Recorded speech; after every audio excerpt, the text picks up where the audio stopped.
मित्रों, जिस नेताजी के बारे में हम बात करने वाले हैं, पहले मैं ये तो जांच लूं कि आप सब सुनने के लिए तैयार हैं या नहीं। यस। तो बोलिए मेरे साथ, वंदे मातरम। अपनी माता को वंदन करने के बारे में कोई संकोच शर्म ना रखे। वंदे मातरम, वंदे मातरम।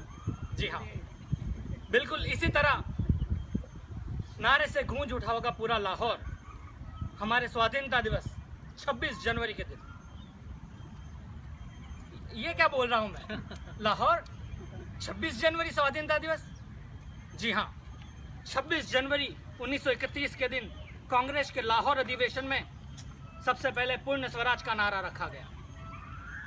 कांग्रेस चाहती थी और ब्रिटिश चाहते थे कि हम छोटे मोटे समझौते कर ले, लेकिन पूर्ण स्वराज से कम कुछ भी नहीं। पूरी रोटी, पूरा चांद और पूरा स्वराज मांगने वाला पहला क्रांतिकारी था हमारे नेताजी सुभाष चंद्र बोस।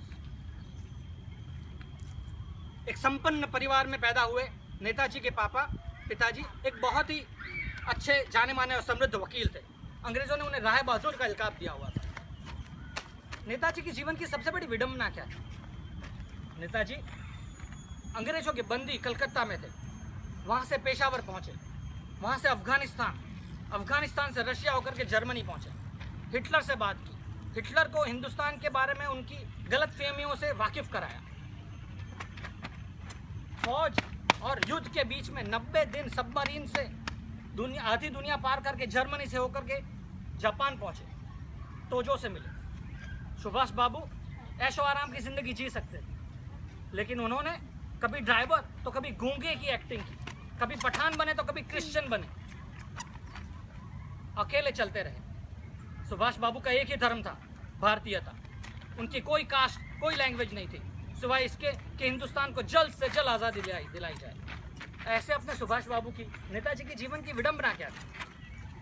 उनकी विडंबना ये थी कि उनके पिताजी चाहते थे कि वह कलेक्टर बने, ICS की नौकरी ले। और जैसे दीप्ति बहन ने कहा, उन्हें अक्सर ताना दिया करते थे कि तुम्हारी होशियारी कम है, इसलिए तुम बहाने बनाते हो। आखिरकार 24 घंटे सोचने के बाद सुभाष बाबू ने तय किया कि मैं ICS की परीक्षा दूंगा। उनकी उम्र के हिसाब से उनके पास केवल एक ही अटेम्प्ट था, 7 महीने का समय था। लोग 4-4, 5-5 साल पढ़ाई करते हैं। 7 महीने में उन्होंने भरपूर तैयारी की और ICS की परीक्षा में टॉपर्स लिस्ट में 4थे क्रमांक पर आए।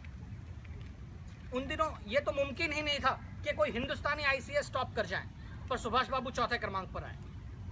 लेकिन उसके बाद उन्होंने ICS की, कलेक्टर की, अपने आज के IAS की नौकरी को लात मार दी और ब्रिटिशर्स को उन्होंने अपना जो इस्तीफा लिखा उसमें लिखा कि तुम्हारा ब्रिटिश तंत्र जो है वो भारत को लूटने के लिए बनाया गया है, और जब तक भारत की ये लूट चालू रहेगी मैं ICS को यूं ही लात मारता रहूँगा। ये छोड़ करके जब वो हिंदुस्तान लौटे, उन्हें भारी सपोर्ट मिला, बहुत बड़ी तादाद में लोग इकट्ठा हुए, और ये देख करके नेताजी ने कहा कि मुझे पूरा विश्वास है कि हिंदुस्तान को बहुत ही जल्द स्वतंत्रता मिल जाएगी, क्योंकि मेरे जैसे छोटे आदमी के लिए अगर इतने सारे लोग साथ हो सकते हैं, तो जब मैं पूरे तन मन धन से लग जाऊंगा तो आज़ादी कितनी दूर होगी। इसी आत्मविश्वास के साथ नेताजी ने आज़ाद हिंद फौज का गठन किया।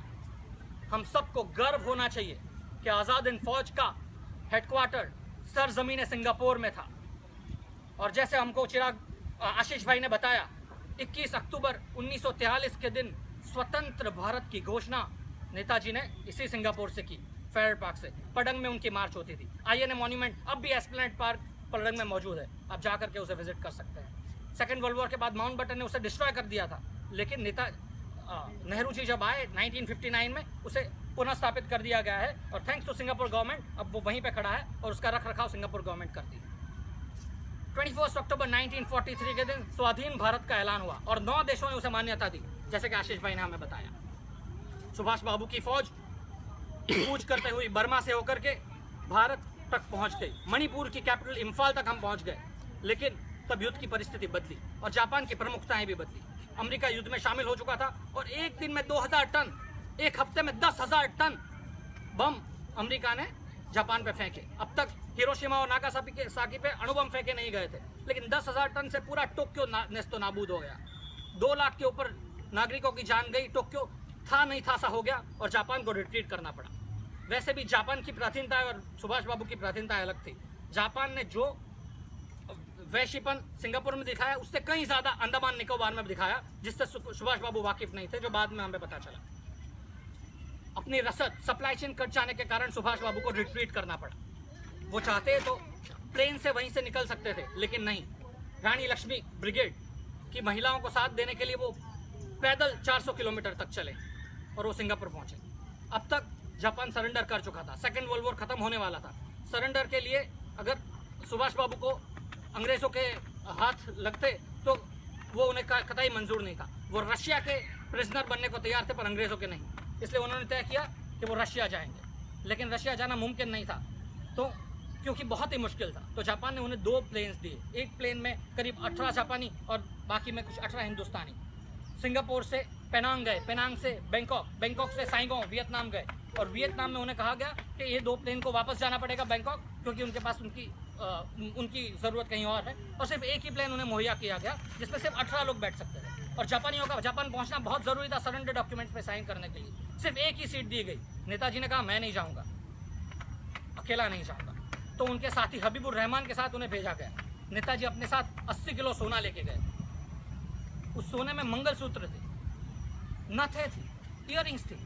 नेताजी सोने के साथ क्या कर रहे थे? कैसे आया उनके पास ये सोना?